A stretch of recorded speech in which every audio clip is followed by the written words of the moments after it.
As a person, it is normal that we seek fulfillment. ah. It is normal that we want to achieve something great in our life. ah. To be recognized, to be the first. ah. Ito yung pagiging una sa maraming bagay, sa mga bagay-bagay. Una sa katalinuhan, una sa lakas, una sa bilis, o kaya kahit sa yaman. No? Ang manghagad ng pinakamataas, manghagad ng pinakamagaling, pinakabigatin, no? Pinakatanyag, pinakamaganda, pinakamahusay, etc. No? And that's what the disciples of Jesus wanted to have in today's gospel. Power or authority, seats of honor, entitlements. No? So in the gospel, we have James and John, two of the close disciples of Jesus, ask that they be given seats of honor in the glorious throne of Jesus in His kingdom. No? Yan ang hangad nila na maluklok sa pwesto ng karangalan. No? Panginoon, ika nila, gusto na sana naming gawin mo ang hinihingi namin. No? Sana'y makaupo kami, katabi ninyo sa inyong karian. Isa sa kanan at isa sa kaliwa. No? Mga kapatid, sa usapang ito, malinaw na inuutusan nila si Jesus na ibigay ang kanilang kahilingan, ang kanilang hangad. No? Na sila'y may karapatan sa mataas na posisyon sa kaluwalhatian ng Panginoon. No? They feel that they are entitled to a position, high position. No? No? It is because they think of Jesus as a political Messiah. Yan yung naglalaro sa isipan nila. Iano naman ang takbo ng isipan ng iba pang mga alagad ni Jesus. Nung marinig nila yung hangarin ng magkapatid na ito, si James and John. Siyempre, nagalit sila sa magkapatid na ito dahil ayaw nilang maunahan pa sa pwesto, na sila'y maunahan sa posisyon. At dahil dito, ipinatawag silang lahat ni Jesus. Dahil ang mga iniisip nila ay taliwas sa kalooban ng Amang nasa langit. Ibang-iba sa pananaw ng Amang nasa langit. Gayon din sa pananaw ni Jesus, siyempre. No?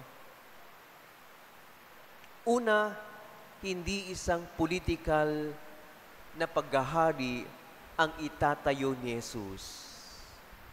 Pangalawa, hindi nila natanto na pumarito si Jesus upang tuparin ang kalooban ng Amang nasa langit.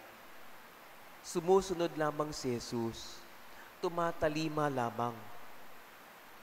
At gayon din ang gusto ni Jesus na gawin ng mga alagad, na matutong tumalima sa kalooban ng Diyos. Kaya ang wika ni Jesus, no, bilang aral para sa kanila, no, whoever wishes to be great among you will be your servant. And whoever wishes to be first among you will be the slave of all.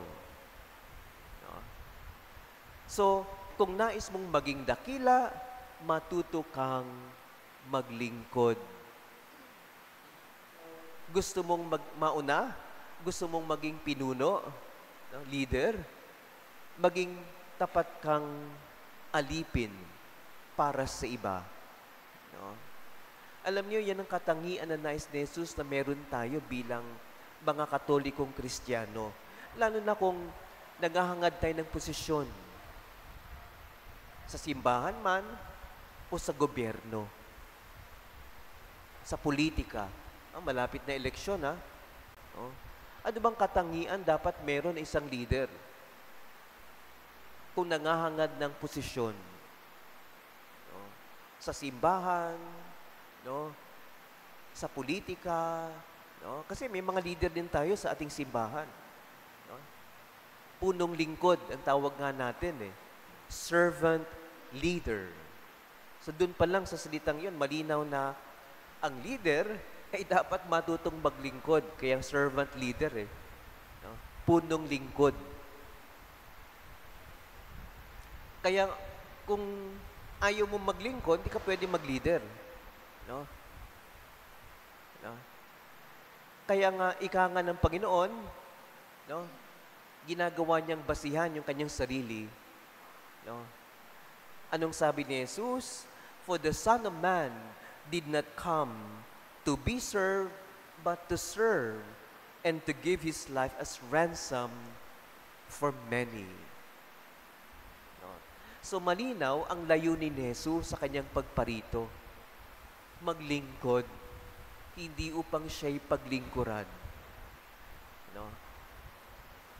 Sapagkat ang tunay na kadakilaan ay nasa wagas na pagmamahal, ang paglilingkod sa kapwa. Yan ang nais ituro ni Jesus sa kanyang mga alagad at sa mga taong nangahangad na maging leader. Kasi yung mga alagad ni Jesus, magiging apostoles sila eh. Balang araw, apostle, leader. Ha? Kaya sa simula pa lang, itinuturo na ni Jesus, ano bang katangian dapat meron sila? Hindi yung pagkakaroon ng power or authority, hindi yung maupo sa yung seats of honor, yung entitlements. No? Kasi minsan yan ang gusto natin eh, pag naging leader eh. No? Entitled tayo sa ganito, entitled dapat tayo dito, entitled tayo sa mga ganyan, no? May mga demands tayo na dapat ibigay kasi leader ka. No? Parang ganon. Kaya naisipan unawa ni Jesus na ang pagiging leader, ang pagiging dakila ay nasa pagiging tapat na lingkod ng Panginoon. Tapat na alipin para sa iba. Humble service. No? Yeah. Iyan ang leader. No? Mapagpakumbaba, masipag maglingkod, may kababaang loob. No? No? Iyan ang tunay na pagiging dakila sa mata ng Diyos. No? Hindi yung paghahangad ng entitlements. No? Dapat igalang, dapat pakainin, dapat ganito, no? Pinaglilingkuran, no? Sa ikalawang pagbasa sabi nga doon kahit na nga nasa langit na si Jesus, no? Bilang eternal high priest, no? Nasa pwesto na si Jesus, no? Nakalukluk na sa kanan ng Ama, no? Pero hindi pa rin siya nanghahangad ng entitlement, no? Salip na isuplong yung ating kahinaan, ano daw? Jesus sympathizes with us, with our weakness. Yung bang idinudulog ni Jesus sa Ama, yung ating kahinaan, upang tayo'y makaahon sa ating pagkalugmok sa kasalanan. No? So, ibig sabihin, pinagdadasal pa rin tayo ng Panginoon, tinutulungan pa rin tayo, upang sa anumang kahinaan meron tayo, mapatawad, na tayo maligtas. No? Jesus intercedes for us with the Father in heaven as a high priest of God. No? Kaya nga, pinatotohanan din ito na ating unang pagbasa na inilarawan doon yung suffering servant of the Lord. No?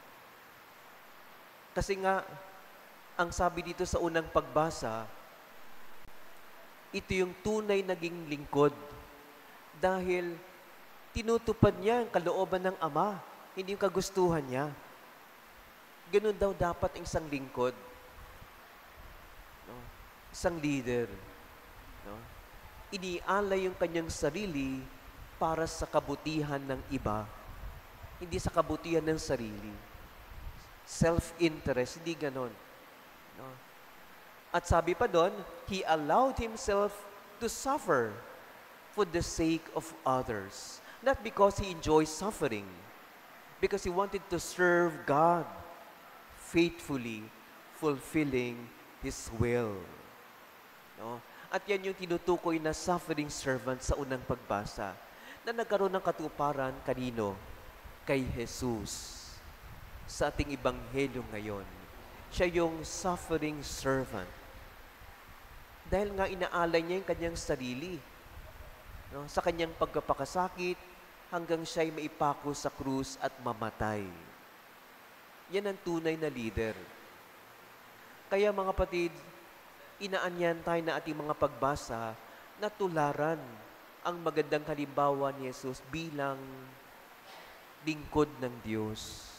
Yan ang pagiging tunay na leader, a genuine service, no, na paglilingkod.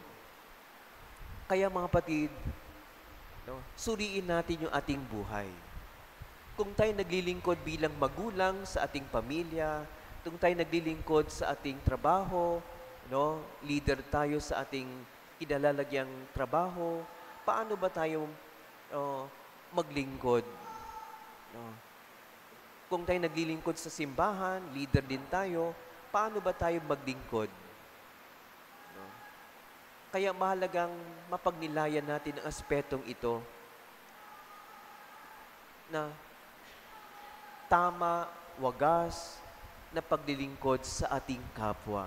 Tularan natin ang magandang halimbawa ni Jesus. Siya yung ating modelo.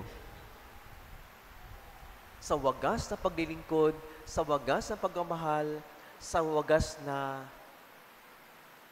pagmamalasakit sa ating kapwa-tao. Kaya lagi po nating tandaan, ang taong laging tapat, laging honest sa kanyang paglilingkod, ay magkakamit ng buhay na walang hanggan.